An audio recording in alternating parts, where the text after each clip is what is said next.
ఉంది కాబట్టి గురుబలం అతి సామాన్యంగా ఉంటుంది. ఏ కార్యం మొదలు పెట్టాలన్నా సరే కొంత భీతి కలుగుతుంది. అందువల్ల ధైర్యము పట్టుదలతో సాధించగలగాలి.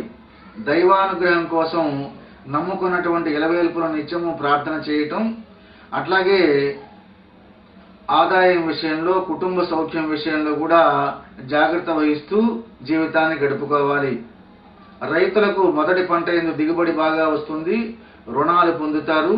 విద్యార్థులకు కూడా మంచి ఫలితాలు ఉంటాయి.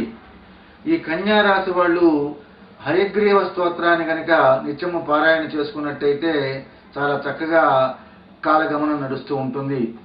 అవివాహితులకు ఆలస్యంగా వివాహాలు, నిరుద్యోగులకి కొంత నిరాశ ఈ కన్యా రాశి వాళ్ళకి ఉన్నది. అట్లాగే స్త్రీలకి భర్త అత్తమామల యొక్క ఆదరాభిమానాలు తగ్గటం జరుగుతుంది. స్వావలంబనంతో విజయవంతమైనటువంటి ప్రయత్నాలు కొనసాగించాలి. ఇతరుల వల్ల మోసపోయేటువంటి అవకాశాలు కూడా ఉన్నాయి కాబట్టి జాగ్రత్తగా ఉంటూ దైవ ప్రార్థనతో ఆత్మవిశ్వాసంతో కాలాన్ని గడుపుకోవాలి. తులారాశి వాళ్ళు, వీళ్ళకు కూడా ఏళ్ళనాటి దోషం ఉంది, శని దోషం ఉంది కాబట్టి, గురువు బలహీనంగా ఉన్నాడు కాబట్టి ఈ సంవత్సరం అంతా కూడా ఆరోగ్య రీత్యా, ఆర్థిక రీత్యా అతి సాధారణంగా ఉంటుంది. వృత్తి వ్యాపారాల్లో ఆర్థిక లావాదేవీలకు కొంత ప్రతిబంధకం ఏర్పడుతుంది. అట్లాగే రైతులకు వ్యవసాయ రంగంలో పెట్టినటువంటి పెట్టుబడికి తగిన ఫలితాలు ఉండవు, అప్పులు అప్పుగానే ఉండొచ్చు. విద్యార్థులకు కూడా సాధారణంగా ఉంది కాబట్టి ఫలితాలు అతి సాధారణంగా ఉంటాయి. రాజకీయ నాయకులకైతే ఊహించినటువంటి ప్రతిఘటన ఎదురవుతుంది. కాంట్రాక్టర్లకు అంతగా టెండర్లు కలిసి రావు, ఆశించినటువంటి ఫలితాలు ఉండవు. ఆరోగ్యం విషయంలో స్త్రీలు ఎంతో జాగ్రత్తగా ఉండాల్సినటువంటి సమయం. సంతానం నుండి వచ్చేటువంటి సమస్యలు కూడా కొంతవరకు బాధ పెడుతూ ఉంటాయి. బంధుమిత్రులతో సన్నిహితత్వం తగ్గిపోతూ ఉంటుంది. అందువల్ల తులారాశి వాళ్ళు భగవన్నామస్మరణ చేసుకుంటూ వ్యక్తిత్వ వికాసాన్ని పెంపొందించేటట్టుగా ఎట్లా మాట్లాడాలి, ఎలా ప్రవర్తించాలి, వీటి పట్ల శ్రద్ధ చూపించటం, శ్రద్ధ అనేటువంటిది అవసరం. వృశ్చిక రాశి వాళ్ళు, వీళ్ళకి గురుబలం, శని లాభస్థానం, సువర్ణమూర్తి బాగా ఉండటం వల్ల శుభదాయకంగా ఉంటుంది. అన్ని రంగాల్లో కూడా ఆదాయం బాగుండి నూతనోత్సాహంతో ప్రతి విషయంలో ముందుకు సాగుతారు వృశ్చిక రాశి వాళ్ళు. కుటుంబంలో సఖ్యత, సౌఖ్యం ఉంటుంది.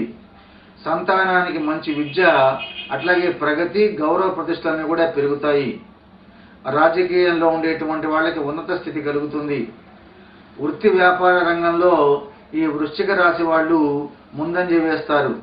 అట్లాగే విద్యార్థులు ఉన్నత విద్య కోసం విదేశాలకు వెళ్ళేటువంటి మంచి అవకాశాలు కలుగుతాయి. కాంట్రాక్ట్ వ్యాపారస్తులకి చాలా బాగుంటుంది. అధికారులతో స్నేహపూర్వకమైనటువంటి సంబంధాలు ఉంటాయి ఉద్యోగస్తులకి. స్త్రీలకు అనుకూలమైనటువంటి కాలం. భర్త, అత్తింటి వాళ్ళ దగ్గర నుంచి వాళ్ళ యొక్క మన్నన పొందుతారు. నూతన వస్త్రాభరణాలు లభిస్తాయి. అవివాహితులైనటువంటి వాళ్ళకి చక్కగా వివాహ యోగ్యత కలుగుతుంది. కళ్యాణప్రదంగా ఉంటూ ఉంటుంది. సంతాన ప్రాప్తి విషయంలో జాగ్రత్త వహించాలి. సోమరితనాన్ని వదిలిపెట్టాల్సినటువంటి అవసరం వృశ్చిక రాశి వాళ్ళకు ఉంది. ఆ రకంగా విషయం తెలుసుకొని భగవన్నామ స్మరణ చేసుకుంటూ సమయాన్ని సద్వినియోగం చేసుకోవాలి. ధనస్సు వాళ్ళు, ఈ ధనుర్రాశి వాళ్ళకి ముఖ్యంగా ఈ వికృతనామ సంవత్సరంలో ఆరోగ్యపరమైనటువంటి ఇబ్బందులు జరుగుతాయి. కేతువు స్థితి వల్ల జీవిత భాగస్వామి యొక్క ఆరోగ్యం కూడా జాగ్రత్తగా చూసుకోవాలి. ఆదాయం విషయంగా బాగా ఉంటుంది. స్థిరాస్తులు సమకూర్చుకోవటం, గృహ నిర్మాణాలు, శుభకార్యాలన్నీ కూడా బాగుంటాయి. దాయాదుల మధ్య, స్నేహితుల మధ్య సఖ్యత ఉంటుంది. విద్యార్థులకి ఉన్నత విద్య అభ్యసించేటువంటి అవకాశాలు ఉన్నాయి. మంచి ఫలితాలు కూడా ఉంటాయి. ఉద్యోగస్తులకి ప్రమోషన్లు, బదిలీలు, కళాకారులకి మంచి ప్రోత్సాహకాలు, వ్యవసాయదారులకి మంచి రాబడి, రెండవ పంట వల్ల కూడా లాభం కలుగుతుంది. అవివాహితులకు కళ్యాణ విషయంలో కొంత జాప్యం కలుగుతుంది. స్త్రీలకు దాంపత్యంలో కొంత ప్రతికూలత ఉంటుంది. అట్లాగే దీన్ని బట్టి అందరూ కూడా ధనుర్రాశి వాళ్ళకి ఎంతో బాగున్నప్పటికీ దైవ ప్రార్థన అనేటువంటిది మర్చిపోకుండా జీవితంలో ఇంకా మంచి ఫలితాలు పొందడానికి ప్రయత్నం చేయాలి.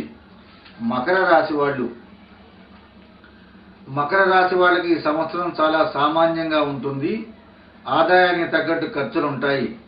గౌరవ మర్యాదలకు మాత్రం ఏ రకమైనటువంటి ఇబ్బంది లేదు.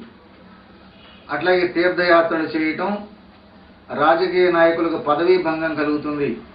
ఏ కార్యము కూడా సక్రమంగా జరగదు. కుటుంబేతరులతో కలహాలు ఉంటాయి. అనుకున్నటువంటి పనులు అనుకున్నటువంటి పద్ధతిలో జరగకపోవచ్చు. అట్లాగే ఉద్యోగస్తులు అధికారుల మన్ననలు పొందుతారు. విద్యార్థులకి పరీక్షా ఫలితాలు సామాన్యంగా ఉంటాయి. అట్లాగే కళాకారులకు మంచి అవకాశాలు కలుగుతాయి. వృత్తి పని వాళ్ళకి, ఫైనాన్స్ వాళ్ళకి మాత్రం రాబడి తక్కువగా ఉంటుంది. నిరుద్యోగులకి కొంత నిరుత్సాహంగా ఉంటుంది. అట్లాగే మిత్రుల యొక్క సహాయ సహకారాలు కొద్ది వరకు ఉంటాయి. దాయాదుల మధ్య ఉండేటువంటి సంబంధ బాంధవ్యాలలో బాగా ఉండి గట్టి కుటుంబ సౌఖ్యం జరుగుతుంది. తీర్థయాత్రలు జరుగుతాయి. అట్లాగే ఆలుమగల మధ్య ప్రేమానురాగాలు వికసిస్తాయి. ఆభరణ ప్రాప్తి. ఉద్యోగస్తులైనటువంటి స్త్రీలకు మాత్రం స్థానచలనం. అట్లాగే వివాహం కానటువంటి వాళ్ళకి వివాహం అవుతుంది.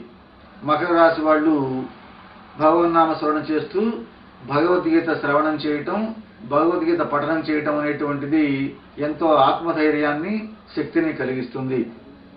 కుంభరాశి వారు, వీళ్లకు గురుడు మీనరాశిలో సంచరించటం వల్ల ఉద్యోగ వ్యాపారాల్లో మంచి పురోగతి ఉంటుంది. లాభస్థానంలో రాహు ఉండటం వల్ల వృత్తి పని వాళ్ళకి ఆదాయం సమృద్ధిగా ఉంటుంది. అట్లాగే సంతాన రీత్యా కొంత సమస్యలు ఏర్పడవచ్చు.